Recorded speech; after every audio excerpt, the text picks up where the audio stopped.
So we got a question from Michael. He's a 41-year-old engineer from the UK. This is what he has to say. I have worked hard to clarify ideas outside of my work that feel important to me. However, I still struggle. For example, creating a garden is something I've always envisioned in my life for a long time. But now that I'm doing it, it feels like endless drudgery, labor, and effort. However, I've sunk so much effort and expense into getting here, I cannot just reset and walk away. Is it normal to find conflict between one's cultivation of a deep life on paper and how it actually happens in the real world? That's an interesting question. Let me give you a short answer and a long answer, Michael. The short answer is stop gardening. I won't tell anyone. Jesse won't tell anyone. You don't like it. And I get it. Like here in DC, here's what I've learned. It's often the season in which you would be maintaining a garden or a yard. It's often terrible outside and it's not that fun because the humidity is roughly, whatever it is. I don't know how to measure humidity. I guess dew point. The humidity is terrible. You're in a swamp. It's hot. There's bugs and there's mosquitoes. And, this is why God invented air conditioning. So stop gardening. You don't like it.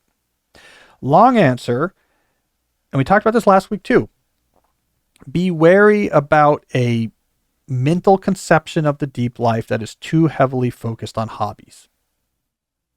That is not going to be a successful recipe. If all you think about is, what do I do outside of work in terms of my leisure time? What's going to be like interesting or fulfilling to me? It's too self-focused. That stuff matters, but it cannot be central to your conception of the deep life. If you go back and think about the deep life bucket, so we're talking about craft, community, constitution, contemplation, and celebration. What you talk about as hobbies is maybe just in celebration.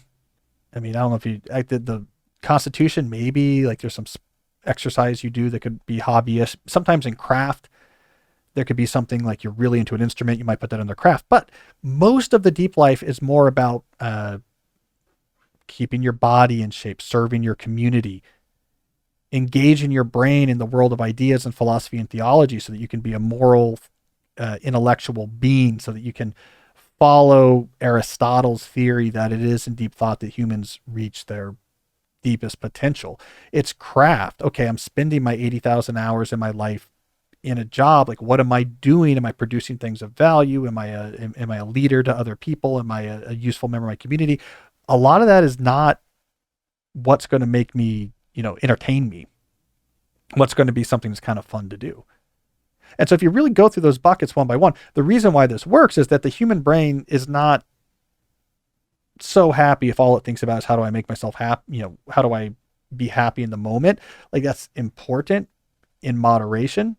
But basically the history of ideas tells us that just the hedonic pursuit of what's going to be fun doesn't work as an organizing principle for life.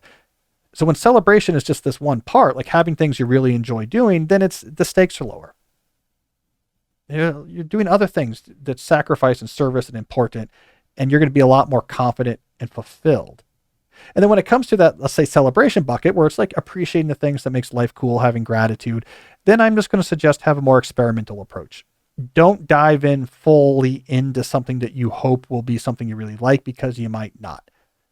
So gardening, I don't know. Let me get a garden box and see if I like that. Minimal impact. If I really like it, expand out with that bucket larger and larger. People who have these big all-consuming hobbies usually work their way incrementally. You have to discover what's the right fit for you. So just don't go into it. Don't just say, like, I want to be a cinephile. I think that'd be cool. I'm going to sign up for this film course and start watching all these movies. You might not actually like movies that much. You're right. But instead, if you're like, I've always liked movies and I've started to study them a little more and I'm enjoying that. So now let me ratchet up to like go watch this series at the local theater. Now I'm going to sign up for this film class. When things ratchet up in terms of self-directed, autonomous, non-instrumental hobbies, that's how you figure out what you really like. Okay. So stop gardening. You don't like that.